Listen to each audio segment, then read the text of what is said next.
guys, I am Preeti and you are watching this video on a very controversial topic, whether extramarital relationship is acceptable or not. So we are going to discuss a little bit about that, and I will be discussing several factors because that question is not that simple as it seems. So make sure that you watch this entire video till the end so that you get the entire scoop. Okay, stay tuned.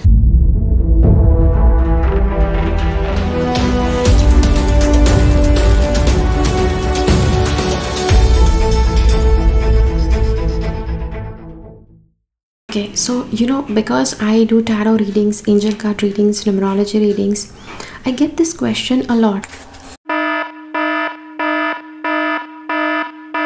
And I do get a lot of people asking me this question, and which is why this is like the clear answer that I would like to give here. The first thing I would like to say is yes, extramarital relationship is a wrong thing to do.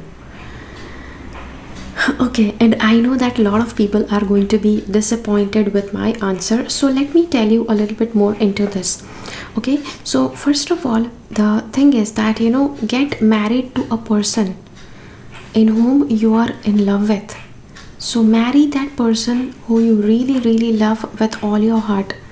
Don't make any compromises while you are getting married, or don't get married to somebody by getting scared of something, by getting scared of them if they are threatening you, or if somebody is pushing you to get married. Don't get into marriage if you are not ready to marry that partner.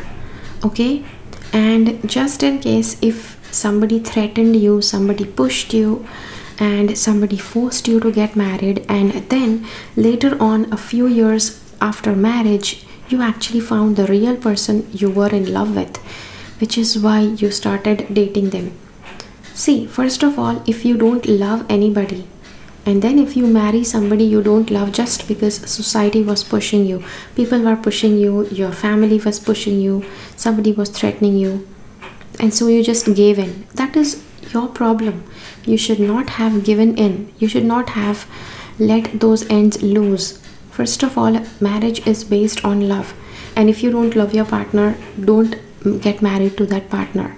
But if you have got married to that partner, then you need to stay committed to your partner. You need to stay loyal to your partner. Okay, you just cannot then go messing around in extramarital relationships, and you just can't keep on having relationships with other people when it's your fault. You did not actually have the guts to get married to the person you loved, or you did not have those guts to wait for the time for the right man to come in your life, for the right woman to come into your life, and then you are just blaming the entire universe, the eternity, that the life partner, your real love partner, your soulmate appeared once you were married. You just cannot then complain to anyone. When you had that chance, you should have done it even at that time, before getting married. Now the next part is, what if somebody was pushed very badly to get married? Somebody was threatened, somebody used to abuse so that they get married to that partner. What then? So usually, in these cases, I usually tell people, okay, you can actually befriend somebody of the opposite gender. What happens is, I had recently shared this video on balancing your divine masculine and feminine energy.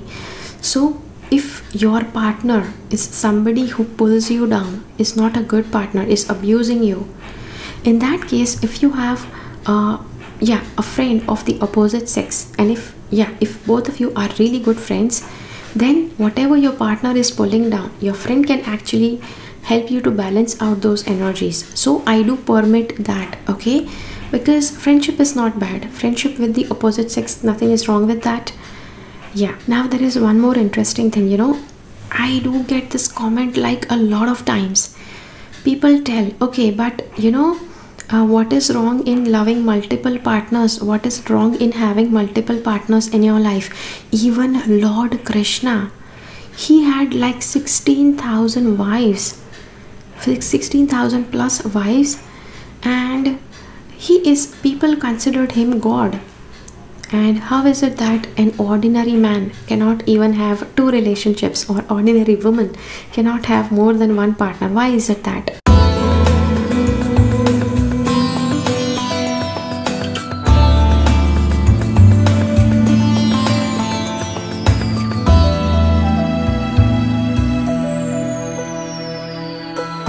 The thing is, Lord Krishna, he never wanted to have 16,000 wives. In the ancient India, there was this rule, not exactly rule, there was this kind of belief that if a woman, if she was abducted by somebody, by a man, everybody believed that she was impure once she came back from that kidnapper. Once she was released, everybody in the society, they used to feel that she should go and get married to that kidnapper, because she has become impure now and nobody else will get married to her. So this is what happened with 16,000 women at the time when Lord Krishna was here, which is why he married all those women. His all the wives that he had, all of those wives, they actually persuaded him that they should get married to them, because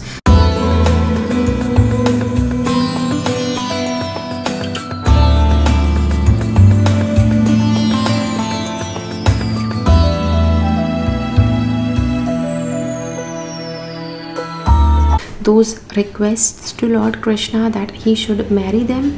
So this is why Krishna actually married all those women. Okay, he did not marry because he wanted to have pleasure with a lot of women. A lot of times, the character of Lord Krishna, it actually spills a lot of different kind of theory into minds of people. People feel that he used to like romanticizing, he used to like messing around with women. This is why he had these many wives. And a lot of people even remark, there are some people who come to me and they want to argue with me, they want to have a debate with me on this, that Preeti, I can prove it to you that Lord Krishna, he actually enjoyed being around women.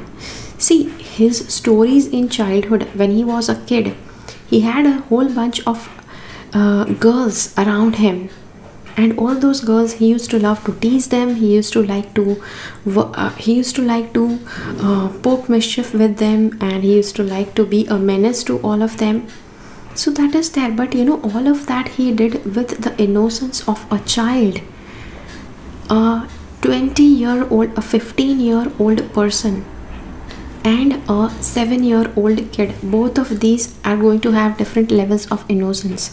Okay, and Lord Krishna, it is believed that by the age of 11 years or 14 years, he had actually killed his uncle Kans, which is why it proves that before he was into his teenage, he had done all those naughty stuff with the girls, which was coming fully from innocence. Okay, so that is there. He is not enjoying women. He did not like to see, when he was a kid, he used to steal clothes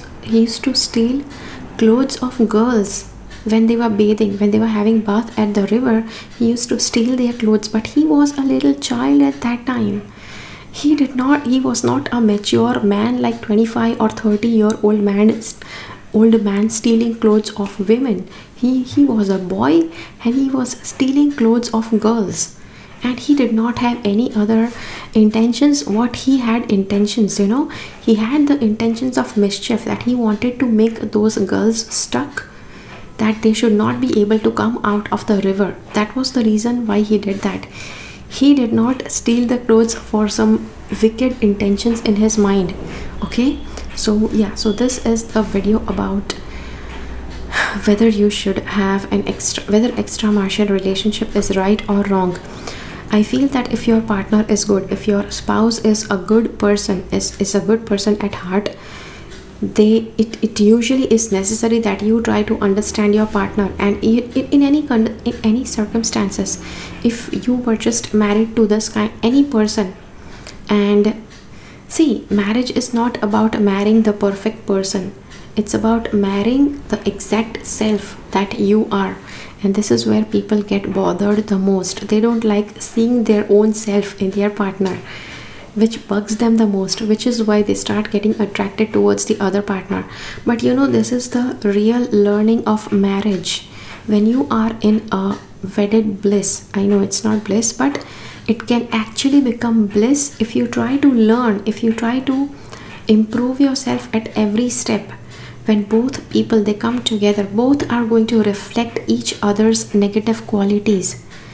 So at every moment you have to try to become better for your partner. You have to try to do better than yesterday, and the same thing even your partner has to do. This is how both of you will enter marriage bliss, wedded bliss. Okay, you cannot enter wedded bliss just because you are married. Okay. So this is the video for you. I hope that you like it. If you have liked this video, hit the like button. If you feel that this video can help somebody, do share this video with that person. If you want to contact me, then you can email me. Okay, if you want any kind of services like getting a reading or getting some hypnosis therapy or past life regression therapy, then you need to go and book a session with me. Okay, that is it for this video. Thank you so much for watching. Keep following the path of your soul's purpose, because you are born for a reason. Thank you so much for watching. Bye bye. Make sure that you subscribe to my channel and click on the bell icon. When you click on the bell icon, select all notifications so that you get notified about all the videos that I upload.